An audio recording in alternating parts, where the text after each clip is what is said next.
श्री भगवान बोले अर्जुन से, रजोगुण से उत्पन्न हुआ यह काम ही क्रोध है। तो रजोगुण से जो उत्पन्न होता है तो काम ही क्रोध है।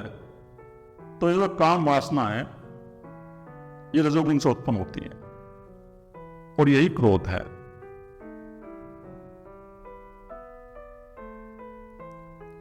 यह भूत खाने वाला अर्थात भोगों से कभी न अघाने वाला और बड़ा पापी है। इसको ही तू इस विषय में वेरी जान। काम ही तुम्हारा शत्रु है, ये बहुत बड़ा पापी है और भोगों से कभी तृप्त नहीं होता ये काम। इस काम को तुम अपने अधीन रखो, काम के अधीन मत हो तुम। जब तुम काम के अधीन हो जाओगे तो ये काम तुम्हें नाच मचाएगा और रजोगुण से उत्पन्न होता है ये। और भोगों से कभी तृप्त नहीं होता ये और यही बड़ा पापी है। काम के विचार तो मनुष्य के अंदर चलते ही रहते हैं, क्योंकि भारत के आदमी का प्राण जो है मूलाधार पर स्थिर हो गया। और जिस मनुष्य का प्राण मूलाधार पर स्थिर हो गया तो 24 घंटे उसके अंदर काम के विचार चलेंगे। तो मनुष्य के अंदर इतना काम है आज, वो इतने भोग में लगा हुआ है और इस भोग के कारण उसके अंदर सैकड़ों प्रकार की बीमारी उत्पन्न हो रही है। ये जब मनुष्य भोग रहा है ना, इस भोग भोगने के कारण ही मनुष्य के अंदर सैकड़ों प्रकार की बीमारी हो रही है, क्योंकि वो प्रकृति के अनुसार काम भोग नहीं कर रहा, वो प्रकृति के विपरीत कर रहा है। वो रोज सेक्स करना चाहता है, प्रकृति ये कहती है रोज सेक्स मत करो तुम। जो पशु पक्षी को लेवल है, पशु पक्षी जो है अपने प्रकृति के अनुसार सेक्स करते हैं, तो इसलिए मनुष्य भी अपने प्रकृति के अनुसार सेक्स कर। लेकिन ये जब ही होगा जब तुम्हारा प्राण मूलाधार से उठ के मणिपुर चक्र पर जाएगा, वो प्रकृति के लेवल में रहोगे कि तुम, फिर तुम्हारे अंदर 24 घंटे ये काम के विचार उत्पन्न नहीं होंगे। अगर तुम्हारा प्राण जो है मणिपुर चक्र पर जाएगा तो इसमें जो है मनुष्य को ध्यान साधना करनी पड़ेगी। 1 घंटे का या तो मंत्र जाप करना पड़ेगा, या ध्यान साधना करनी पड़ेगी, या कोई कीर्तन करना पड़ेगा, या कोई भजन करना पड़ेगा। जब भी तुम्हारा प्राण मूलाधार से उठ के जो है मणिपुर में स्थिर होगा, नहीं तो नहीं होगा, नहीं तो तुम्हारा पता नहीं होता रहेगा। यही तो तुम्हें एक काम गुलाम बना लेगा। और गुलाम बना ही रखा इस काम ने जो है ना, प्रत्येक व्यक्ति को गुलाम बना रखा। प्रत्येक व्यक्ति के अंदर काम के विचार चलते रहते हैं 24 घंटे, और ये पापी है भाई। जब तक हमारा प्राण जो है मूलाधार चक्र पर रहेगा तो ना तो हम ध्यान कर सकते और ना ही हम भजन कर सकते। भाई ध्यान और भजन में हम जब ही कर सकते हैं जब हमारा प्राण जब मणिपुर चक्र पर जाएगा। नहीं तो तुम बैठ जाओ ध्यान में, राम राम सुनने लोगों, मेडिटेशन में बैठ जाओ। आप तुम मेडिटेशन में बैठ जाओगे, चला 1 घंटे तुम्हारे अंदर काम के विचार चलते रहेंगे। अगर तुम्हारा प्राण मूलाधार पे है, तुम्हारे अंदर मेडिटेशन में भी काम के विचार चलते रहेंगे। तो पहले तुम्हें अपने प्राण को जो है ना मणिपुर चक्र पे लाना ही पड़ेगा। और जब तुम्हारा प्राण मणिपुर चक्र पर जाएगा तो तुम आराम से मेडिटेशन करोगे और प्रकृति के लेवल में रहोगे। तुम्हें कोई किसी प्रकार का कष्ट नहीं होगा और तुम अपने 70-80 साल आराम से जी के जाओगे। अगर तुम्हें उस परमपिता परमात्मा की खोज करनी है तो ठीक है, अगर नहीं भी करनी तो फिर तुम अपना जीवन आराम से जी के जाओगे और तुम्हारे अंदर इतनी सैकड़ों प्रकार की बीमारी उत्पन्न नहीं होगी और ना ही तुम्हारे अंदर ये मन के विचार ज्यादा उत्पन्न होंगे। फिर मन के अंदर इतने विचार उत्पन्न नहीं होंगे, क्योंकि 2 चक्रों का स्वभाव है। अगर प्राण मूलाधार पर तो निरंतर काम का चिंतन चलेगा, स्वाधिष्ठान पर निरंतर धर्म का चिंतन चलेगा, लोक का चिंतन चलेगा मनुष्य के अंदर। तो इन 2 चक्रों का स्वभाव है चिंतन। तो इन 2 चक्रों से ऊपर उठ के अपनी ऊर्जा को मणिपुर चक्र में लेकर आओगे जब तुम, तो तुम प्रकृति के लेवल में जाओगे। और इस काम ने ही जो है लोगों को नाच नचा रखा है, क्योंकि हम सब काम के अधीन हो गए हैं। काम हमारे अधीन नहीं रहा, इसलिए नाच नचाता है काम। तो काम को अपने अधीन बनाओ। जब तुम्हारे अधीन ये काम हो जाएगा तो तुम्हें कोई किसी प्रकार कोई दिक्कत नहीं होगी। जिस प्रकार धुएं से अग्नि और मेल से दर्पण ढका जाता है, तथा जिस प्रकार जेल से गेट ढका जाता है, वैसे ही उस काम के द्वारा यह ज्ञान ढका जाता है। जिस प्रकार धुएं से, अगर कोई अग्नि जल रही है लेकिन वहां पर धुआं उठ रहा है अग्नि में, तो वो अग्नि ढक ली जाती है धुएं के अनुसार। पता नहीं चलता कि अग्नि जल भी रही है या नहीं भी जल रही है, वो धुआं इतना उत्पन्न हो जाता है।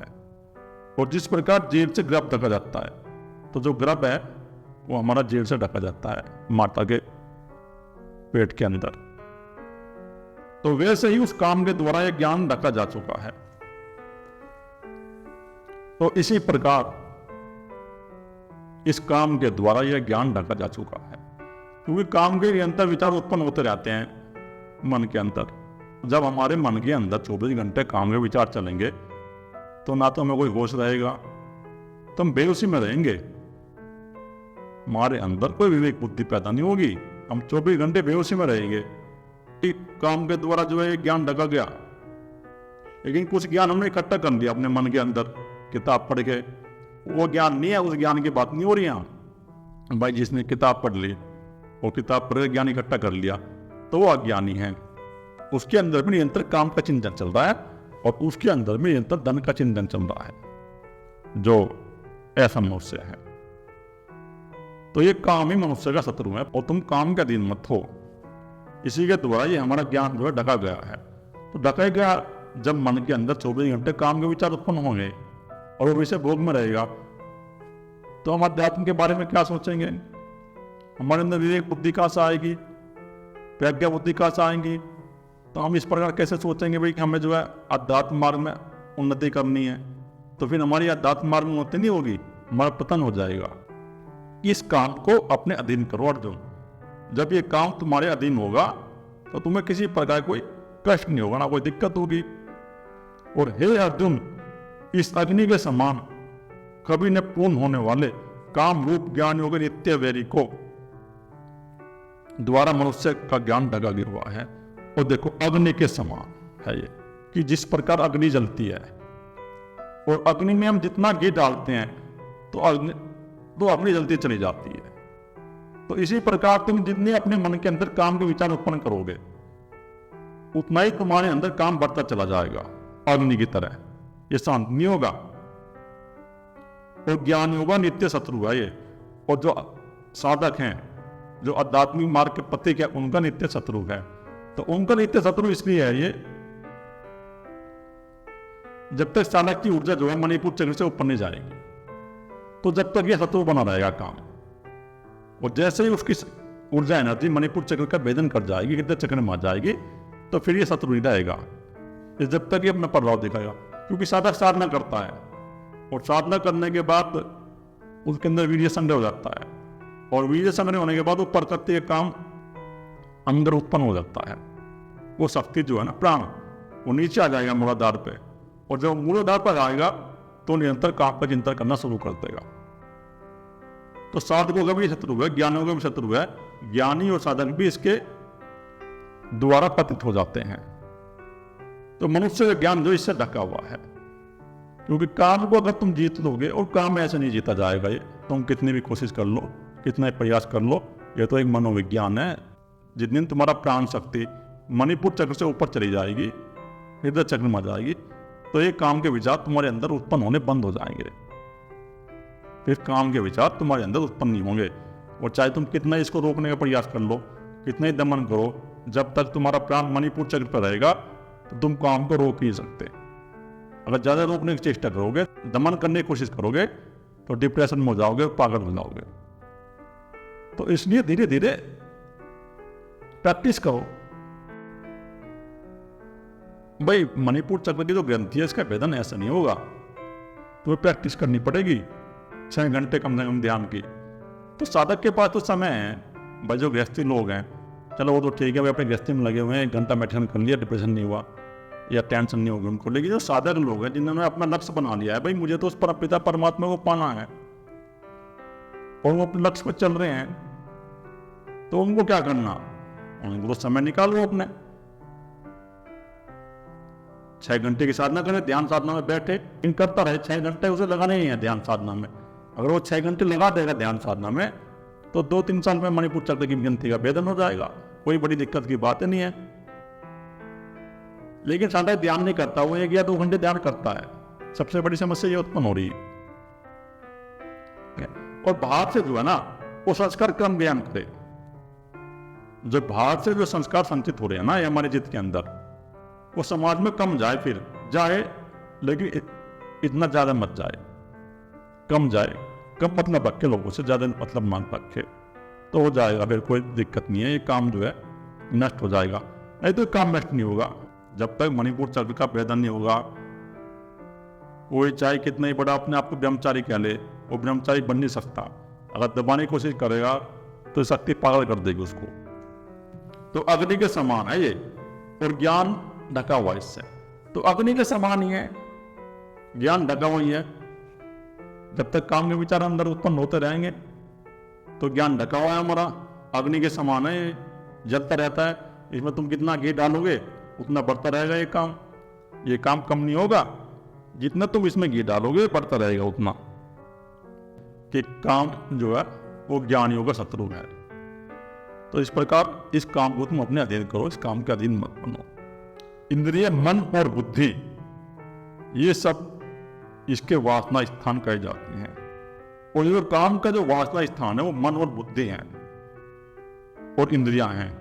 बस अपनी इंद्रियों से हमने किसी स्त्री को देख लिया, आंखों से देख लिया, हमारे मन के अंदर उस स्त्री को देख के चिंतन शुरू हो जाएगा। चिंतन शुरू इसलिए हो जाएगा क्योंकि ये प्रकृति का नियम है, एक दूसरे के प्रति आकर्षण रहता है काम के प्रति। लेकिन जिसकी ऊर्जा मणिपुर चक्र पे है तो थोड़ी बहुत देर के लिए उसके उत्पन्न होगी, वो शांत हो जाएगी। लेकिन जब मूलाधार पटका हुआ है उसके अंदर फिर चिंतन शुरू रहेगा, वो चिंतन बंद नहीं होगा। तो हम अपने इंद्रियों से ज्ञान करते हैं इन विषय भोगों को। ये काम तो हमारे अंदर है, मन के अंदर है, इनका संबंध इंद्रियों से भी नहीं है, इंद्रियों से भी संबंध नहीं इसका। क्योंकि एक बार की मैं घटना बता रहा हूं आपको। जब मैं मोती बाग में था तो मैं वहां पर सिक्योरिटी इंचार्ज था मोती बाग के अंदर। तो गेट से एक वो निकलता था, वहां एक बुजुर्ग आदमी था, वो नौकरी करता था, गवर्नमेंट नौकरी थी उसकी। तो जन्म से अंधा था, वो निकलता था गेट से, रोज आता था, रोज जाता था। तो जब उसको 1-2 महीने हो गए तो मैंने अपने गार्ड से पूछा, गार्ड को बुला के, मैं कहा भाई कौन है ये, कहाँ जाता है? और अंधा आदमी है बेचारा, परेशान होता रहता है रोज, कोई गाड़ी वाला धक्का न मार जाए तो उसको ध्यान से निकाल दें। तो मैंने पूछा, मगर इनकी फैमिली है? तो उन्होंने बताया हाँ, लाल बिल्डिंग में जो इनकी वाइफ है वो रहती है, वो साहब के यहाँ जो काम करती है, गार्ड ने बताया। मैंने उनकी इंक्वायरी की तो जन्म से अंधे थे, लेकिन उनकी शादी भी हो रही थी और 4 बच्चे थे। तो उन्होंने कभी किसी स्त्री को देखा नहीं, तो वासना कहाँ से आ गई उनके अंदर? फिर तो वासना तो ये हमारे गहरे में मन के अंदर है और शरीर के अंदर है। इसका संबंध ये भी नहीं है कि हमारे आंख नहीं है तो हमारे अंदर वासना उत्पन्न नहीं होगी। वो मैंने पहले ही बता दिया था कि जब हमारे अंदर वीर्य संग्रह होगा तो निरंतर मणिपुर चक्र पे प्राण रहेगा तो काम का चिंतन करना शुरू कर देगा। वो ये भी नहीं है कि वो स्त्री को देख के चलेगा। वो अंधे आदमी की अपनी एक अलग दुनिया है, वो अपनी अलग दुनिया के अनुसार कल्पना करता है और हाथ लगा के देख के फिर उसके अनुसार वो कल्पना करता है। तो इसका संबंध ये भी नहीं है कि तुम इंद्रियों से ज्ञान करोगे जब भी तुम्हारे अंदर वासना आएगी, और वो ज़्यादा आएगी। उसके अंदर एक प्रकृति के लिए वासना होगी, उसके अंदर इतनी वासना नहीं होगी जो अंधा आदमी है। लेकिन ये हमारे मन और बुद्धि ज्ञान करते रहते हैं। ये जो विषयों को है ना, ये हमारे मन और बुद्धि ज्ञान करते रहते हैं विषयों को। ये सब इसके वासना स्थान कहे जाते हैं, और ये वासनाओं के स्थान है जो हमारे अंदर वासना उत्पन्न होती है। चाहे धन को पाने की वासना उत्पन्न हो, चाहे घर को पाने की वासना उत्पन्न हो, चाहे स्त्री को भोगने की कामना उत्पन्न हो। तो जिस प्रकार की हमारे अंदर वासना उत्पन्न होती रहती है, मन बुद्धि के द्वारा और इंद्रियों के द्वारा ही होती है। अगर किसी के पास इंद्रिय नहीं है लेकिन उसके पास मन तो है, वो मन से कल्पना शुरू कर देगा। उसके पास बुद्धि तो है तो बुद्धि से अनुमान लगा लेगा। अगर अंधा आदमी है तो बुद्धि से अनुमान लगाएगा और मन से चिंतन शुरू कर देगा उसको। तो इंद्रिया, मन और बुद्धि ये वासना के स्थान कहे जाते हैं। इन्हीं के द्वारा हमारे अंदर वासना उत्पन्न होती रहती है। काम इन मन, बुद्धि और इंद्रियों के द्वारा ही ज्ञान को ढक करके जीवात्मा को मोहित करता है। तो ये काम ही इन इंद्रियों के द्वारा और मन बुद्धि के द्वारा ही ज्ञान को ढक लेता है। तो समाज का तो तुम देख ही रहे हो, 17 साल घूम के आ गया, सब जगह घूम के आ गया, दिल्ली में रह के आ गया 10-11 साल, और इधर भी। तो यही आदत है कि मनुष्य के अंदर काम का चिंतन है और धन का चिंतन है। भारत के आदमी का प्राण भी जो है अब बैलेंस में नहीं रहा। ज्यादातर व्यक्ति ऐसे ही हैं भारत के अंदर भी, 90% से ज्यादा आदमी ऐसे ही हुए जो इन दो चक्रों पर रह गए, मूलाधार पे और स्वाधिष्ठान पे। तो उनके अंदर निरंतर धन का चिंतन चलता रहता है और काम का चिंतन चलता रहता है। तो भगवान जब तो कह रहे हैं कि वो ज्ञान को ढक लेता है, तो जिसके अंदर काम का चिंतन चलेगा निरंतर, प्रत्येक स्त्री को देख के, और धन का चिंतन चलेगा जिसके अंदर, तो ज्ञान हमारा ढक लिया। वो जो ज्ञान हमारा ढका गया काम के द्वारा, वो जीवात्मा को मोहित कर लिया। जीवात्मा हमारा अहंकार, जो हमारा अहंकार है, ये अहंकार ही जो है नए शरीर में प्रकट होता है, तो वो मोहित हो जाएगा, और मोहित हो गए फिर वो इनके अधीन हो जाएगा, और इनके अधीन हो गए फिर वो कार्य करेगा, फिर वो नए शरीर में प्रवेश होगा, फिर वो जीवात्मा मोक्ष थोड़ी होगा। तो ये अहंकार उत्पन्न हो रहे हैं माया के सूक्ष्म शरीर में, जो ब्रह्म का सूक्ष्म शरीर है, और ब्रह्म का सूक्ष्म शरीर है ये 3 गुण की माया, उसके अंदर ये अहंकार उत्पन्न हो रहे हैं, और ये काम हमारे जीवात्मा को मोहित कर देता है। तो जीवात्मा को मोहित कर देगा वो। जब हमारे अंदर निरंतर काम का चिंतन चलता रहेगा तो हमारी जीवात्मा मोहित होगी, फिर उस मनुष्य को और दिखाई नहीं देगा। वो मनुष्य यही चाहेगा कि मैं हर स्त्री को भोगूं, या स्त्री ये चाहेगी मैं हर पुरुष को भोगूं। तो ये तो विज्ञान है, स्त्री पुरुष की इसमें बात नहीं है, जिसका भी प्राण मूलाधार पे है, तो एक दूसरे को लेकर चिंतन चलेगा उसके अंदर, उसको कोई रोक नहीं सकता। और ये हमारे ज्ञान को ढक लेता है, तो ज्ञान तो ढका ही गया, अब उसके अंदर विवेक उत्पन्न कहां से होगा? वो प्रज्ञा बुद्धि से कैसे देखेगा? अध्यात्म मार्ग में कैसे चलेगा आगे? जिसके अंदर निरंतर स्थिति का चिंतन चलता रहेगा 24 घंटे, या धन का चिंतन चलता रहेगा, तो अध्यात्म मार्ग में चलेगा ही नहीं, वो पतन हो जाएगा उसका। अगर वो थोड़ी बहुत कहीं जाएगा, जैसे कैंप चलते हैं आजकल, दिल्ली के कैंप चल रहे हैं, कहीं विपश्यना के या कहीं मेडिटेशन कैंप चलते हैं, वो क्या होगा, वो वहाँ इतना हो जाता है, वे तुम्हें ध्यान करा देते हैं 10 दिन, तो तुम्हारी ऊर्जा में बैलेंस में जाती है मणिपुर जगह पे, और बैलेंस में तुम्हारी ऊर्जा आ जाएगी, तुम्हें एकदम शांति का अनुभव हो जाता है, सुख का अनुभव हो जाता है कि आहा ये क्या हो गया। वो कंसंट्रेशन है एक प्रकार का, वो मेडिटेशन नहीं है, वो कंसंट्रेशन ही है। उससे क्या होगा, मणिपुर चक्र पर तुम्हारी ऊर्जा आ जाएगी, तो तुम्हें कुछ शांति महसूस होने लगेगी, क्योंकि तुम्हारा प्राण जो है 2 चक्रों पर था, इसलिए तुम्हें शांति महसूस होगी और तुम्हें आनंद महसूस होगा। लेकिन जैसे तुम समाज में आओगे, 15-20 दिन तुम समाज में रहे, तो ऊर्जा तुम्हारी फिर वहीं आ जाएगी। अगर तुम ध्यान नहीं करोगे ना परमानेंट, या तो जैसे मजा तो कैंप करके आओ, मेडिटेशन करके आओ, 1 घंटे का ध्यान शुरू कर दो रोज, या 2 घंटे का ध्यान शुरू कर दो, तो फिर कुछ नहीं होगा, वहीं रहेगी तुम्हारी ऊर्जा मणिपुर चक्र पे।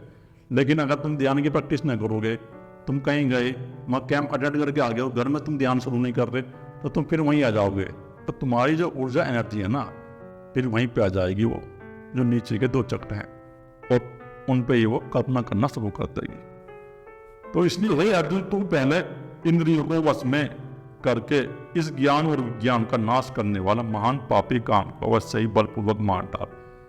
कि अर्जुन, अगर तुझे इन मन बुद्धि पे विजय प्राप्त करनी है, तो पहले तू क्या कर, एक संकल्प कर ले, अपने विज्ञान में कोष में संकल्प कर, और इस काम को मार डाल, इस शत्रु को मार डाल, तो बलपूर्वक इसका वध कर दे। पर ये काम वो शत्रु जब ही मार जाएगा जब तुम्हारी ऊर्जा मणिपुर चक्र का भेदन कर लेगी। जब हमारा जो प्राण है वो मणिपुर चक्र पर आ जाएगा, तो काम शत्रु मार जाएगा, फिर और मारा भी नहीं जाएगा। अभी भी जो हृदय चक्र में प्राण रहेगा, तो वासना ये भी नहीं है कि पूरी तरह से छीन हो जाएगी, और ये है कि फिर उठेगी नहीं, वो मन के अंदर वासना नहीं उठेगी, फिर वो चिंतन नहीं चलेगा उसके अंदर, हृदय में आना रहेगा उसको। लेकिन फिर भी थोड़ा बहुत काम तो रहता ही है, जब वो तो काम जब भी नष्ट होगा जब आगे चक्र खुल जाएगा। आगे चक्र खुलने के बाद स्त्री और पुरुष का भेद खत्म हो जाता है, फिर ये पशु पक्षी स्त्री पुरुष सबका भेद खत्म हो जाता है। लेकिन हृदय चक्र में भी जो है काम रहता है, पर इतना परेशान नहीं करेगा तुम्हें, क्योंकि जब हमारा प्राण जो है नीचे ही नहीं रहेगा, तो वासना उत्पन्न नहीं होगी। तो एक काम रूपी शत्रु मर जाता है जब हमारा प्राण हृदय चक्र में आ जाएगा, नहीं तो मैं ही मरेगा। ये आप कितनी कोशिश कर लेना, ये तो मनोविज्ञान है, जो कुंडली चक्रों का मनोविज्ञान है, जो ऋषि इतना बड़ा मनोविज्ञान देके चले गए हैं, लेकिन इस मनोविज्ञान को कोई समझता नहीं, देखता नहीं। कितना बड़ा मनोविज्ञान देके चले गए ऋषि, चक्रों का कुंडली विज्ञान है, और ये अनुभव का विज्ञान है। मैं तो अपने अनुभव से तुम्हें बता रहा हूँ, जो कुछ बता रहा हूँ, जो मैंने अनुभव किया है, जो मैंने ध्यान साधना में 17 साल में अपना अनुभव किया है, मैं तो वो अनुभव बता रहा हूँ आपको। लेकिन वो जो कुंडली चक्रों का विज्ञान, वो भी ऋषि अनुभव से लिख के गए हैं अपने, वो ऐसे लिख के नहीं चले गए कि उन्होंने ऐसे लिख दिया, वो अपने अनुभव से लिख के गए, उनका अनुभव है, जैसे हम अपना अनुभव बता रहे हैं। तो अर्जुन अपने अंदर संकल्प कर, जब तुम संकल्प पहनोगे तो ये तुम्हारा काम होगा, शत्रु मर जाएगा, तो इसको मार डाल, खत्म कर दो इसको।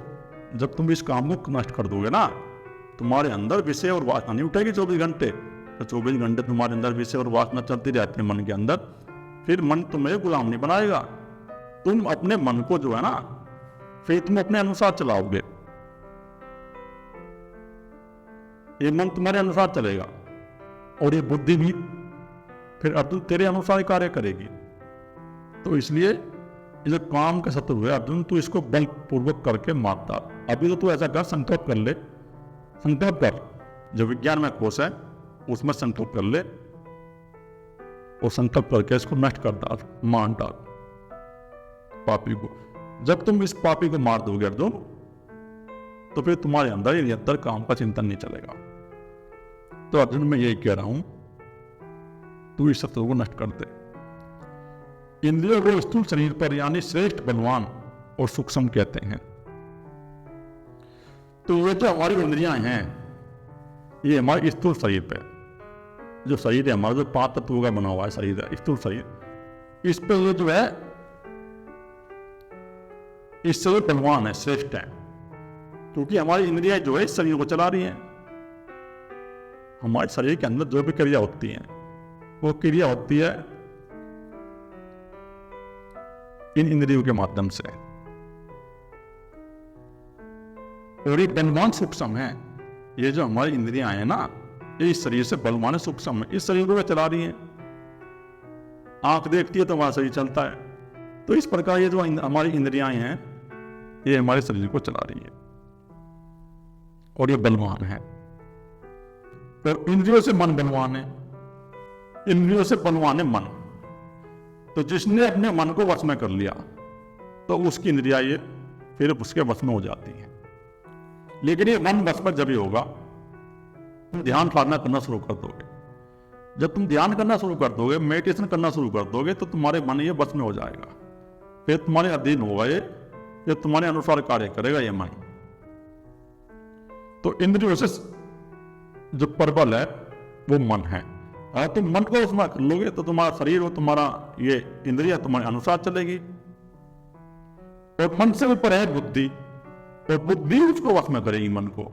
जो हमारे अंदर विवेक बुद्धि है, प्रज्ञा बुद्धि है, ये पढ़ने वाली बुद्धि नहीं वश में करेगी उसको। जो तुम किताब पढ़ते रहते हो और किताब पढ़ के तुम ज्ञान बांटते हो, ये वश में नहीं करेगी। ये तो ज्ञान करने की मन में ज्ञान। जो विवेक बुद्धि है, जिसके अंदर प्रज्ञा बुद्धि है, जो सोचने की समझने की शक्ति रखता है कि जगत है क्या, नित्य क्या है और अनित्य क्या है, जो इस प्रकार विवेक करता है, जो इस जगत में आसक्त नहीं रहता, जो इस संसार की वस्तु के पीछे भागता नहीं है, तो मन से विशिष्ट बुद्धि। तो जिसके पास प्रज्ञा बुद्धि है, वो मन को अपने अनुसार चलाएगी, फिर मन उसके अनुसार चलेगा। और बुद्धि से भी अत्यंत पर है वह आत्मा, और बुद्धि से भी जो अत्यंत पर है वह है हमारा आत्मा। तो हमारी आत्मा जो है बुद्धि को आदेश देगी, भाई इस प्रकार निर्णय करेगी फिर बुद्धि। तो ये कह रहे हैं भगवान कि तुम उस साक्षी का अनुभव करो। वो आत्मा जो हमारा स्वयं का प्रकाश है, वो साक्षी, उसका प्रयास करो। और अपने मन और बुद्धि के तुम साक्षी हो। जो तुम्हारे मन के और बुद्धि के अंदर विचार चलते रहते हैं ना, ये 24 घंटे विचार चलते रहते हैं, तो तुम इनके साक्षी बन जाओ। जब तुम अपने मन बुद्धि के साक्षी बन जाओगे ना, तो फिर ये मन और बुद्धि तुम्हारे अधीन हो जाएंगे। अगर बुद्धि हमारे अधीन हो जाएगी तो मन भी अधीन हो जाएगा। फिर मन से चलती है इंद्रिया, फिर इंद्रिया भी अधीन हो जाएंगी, और इंद्रिया चलता है हमारा स्थूल शरीर भी अधीन हो जाएगा। तो अगर तुम अपनी आत्मा से शुरुआत करो, तुम साक्षी से शुरुआत करो, अपने मन और बुद्धि के अंदर जो विचार उत्पन्न हो रहे हैं इनको निरंतर देखने वाले बन जाओ। चुपचाप बैठ के उनको देखते रहो, चलते फिरते, उठते बैठते, सोते हुए ये विचार चले। तो जब तुम इस प्रकार इन विचारों को देखोगे और साक्षी का प्रयोग करोगे तो धीरे धीरे ये मन और बुद्धि तुम्हारे वश में हो जाएंगे। एकदम तो होंगे नहीं, ये भी प्रोसेस लंबा चलता है, ऐसा तो नहीं होगा ये 1-2 महीने में हो जाएगा। लेकिन हाँ, फिर भी वो विवेकमान मनुष्य हो जाएगा। अगर वो संसार में भी है, भोगों में भी है, लेकिन उसके अंदर एक विवेक बुद्धि हो जाएगी, उसका प्राण जो है मणिपुर चक्र पर आ जाएगा। और जब मणिपुर चक्र पर जाएगा तो उसके अंदर प्रज्ञा बुद्धि उत्पन्न हो जाएगी। फिर निरंतर उसके अंदर वो धन का चिंतन नहीं चलेगा और ना काम का चिंतन चलेगा। वो जो 2 चक्रों का स्वभाव है, तो वो अपना एक बैलेंस में रहेगा, और बैलेंस पर रहेगा तो वो अपने मन बुद्धि को आदेश दे सकता है फिर। और जो मनुष्य बैलेंस में नहीं है तो वो तो अपने मन बुद्धि को आदेश देगा ही नहीं, तो वो तो फिर जो है अपने मन और बुद्धि को आदेश तो देगा नहीं। ये मन और बुद्धि उसको नाच नचाती रहेगी। अपनी आत्मा में रमन करो अर्जुन। जब तुम अपनी आत्मा में रमन करोगे और आत्मा के तुम साक्षी बन जाओ, वो साक्षी है वो उसमें प्रवेश कर जाओ, मन बुद्धि को देखने वाले बन जाओ। जब तुम साक्षी में प्रवेश कर जाओगे तुम्हारे अनुसार होने लगेंगे, मन बुद्धि तुम्हारे अनुसार होने लगेगी।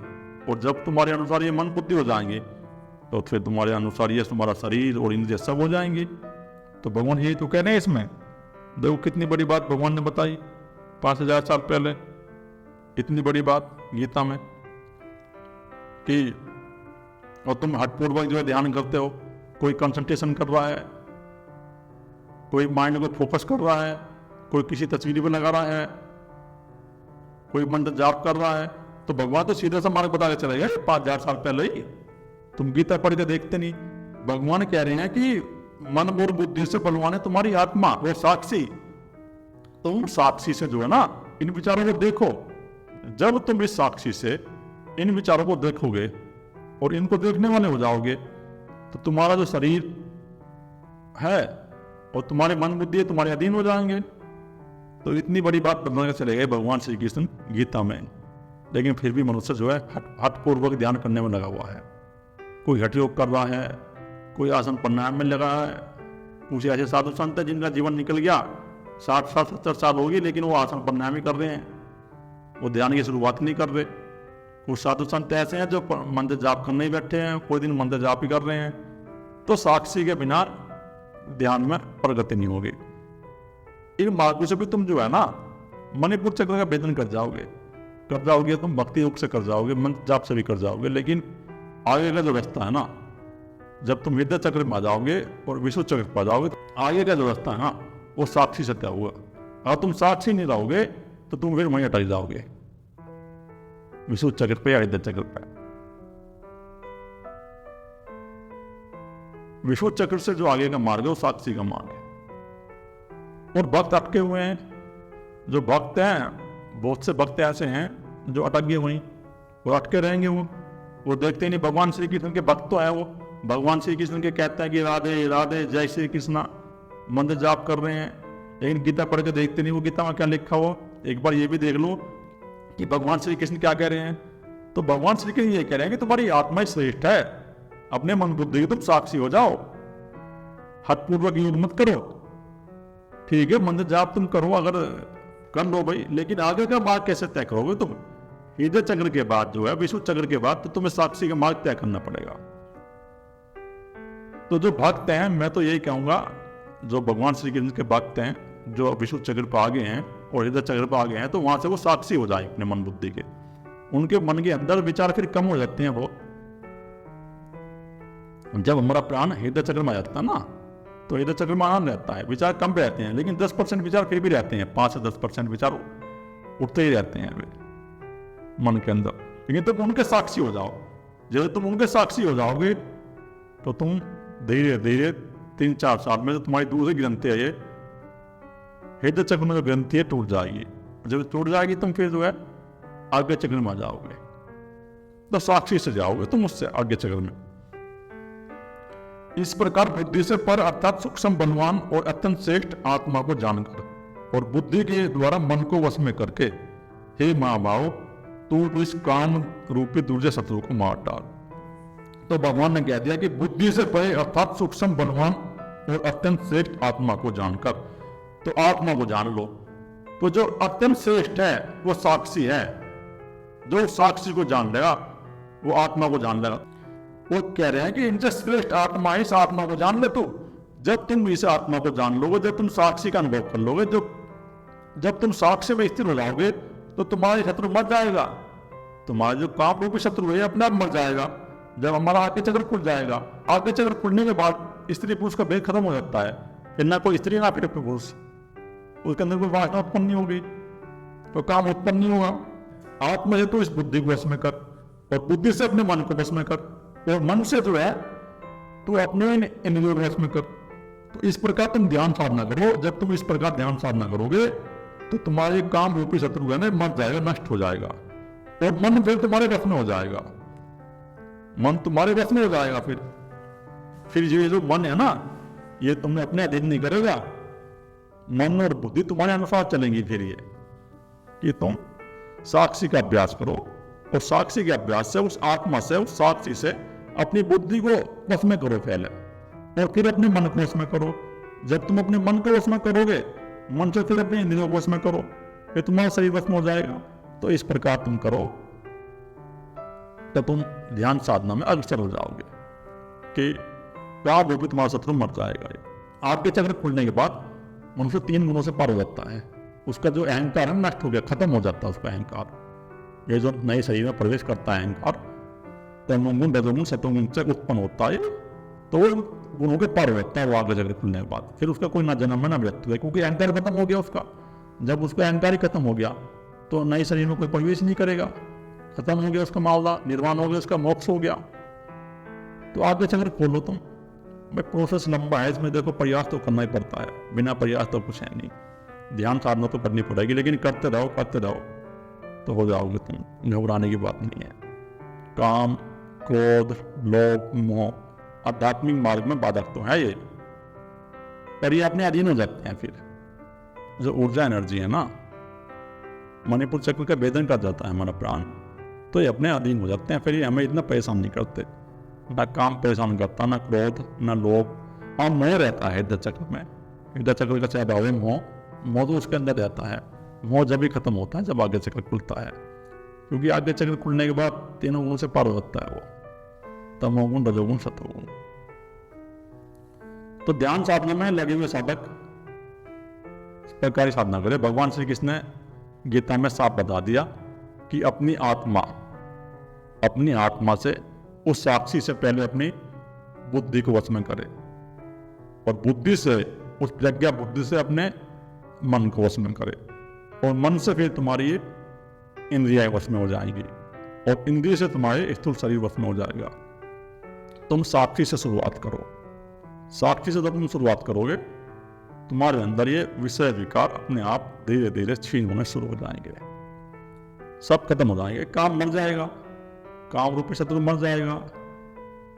और जैसे तुम साक्षी हो ना, तुरंत साक्षी हो जाओगे तुम अपने अगर मन बुद्धि के। अगर तुम एक अभ्यास करो, देखो 1 घंटे बैठ जाओ और तुम्हारे मन के अंदर जो विचार उत्पन्न हो रहे हैं इनको देखते रहो, साक्षी बन के देखते रहो, साक्षी बन जाएंगे। और फिर देखो 1 महीने में परिणाम आएगा, तुम्हारे अंदर ये जो विषय और विकार उठ रहे हैं ये शांत होना शुरू हो जाएंगे। फिर मन तुम्हारे अधीन होना शुरू हो जाएगा। परिणाम आ जाएगा 1 महीने के अंदर ही, अगर तुम करोगे। एक बैलेंस में आ जाओगे तुम। बैलेंस में लेकर आओ अपनी ऊर्जा को, बैलेंस में लेकर आना जरूरी है, नहीं तो तुम ध्यान साधना में अग्रसर नहीं होगे। अर्जुन, साक्षी से अपने मन और बुद्धि को वश में कर। जब ये मन और बुद्धि तुम्हारे वश में हो जाएंगे तो ये जो काम रूपी दुर्जय शत्रु है ना, ये नष्ट हो जाएगा। इसका कारण एक ये भी है कि हमारी कुंडली शक्ति है ना, वो मूलाधार पे बैठी हुई है नीचे, तो उस प्राण को खींच लेती है, वो पतन करती है उसका। श्रीमद् भगवद गीता अध्याय नंबर 3 समाप्त। ओम श्री वासुदेवाय नमः। जय श्री कृष्ण। ओम गुरुवे नमः।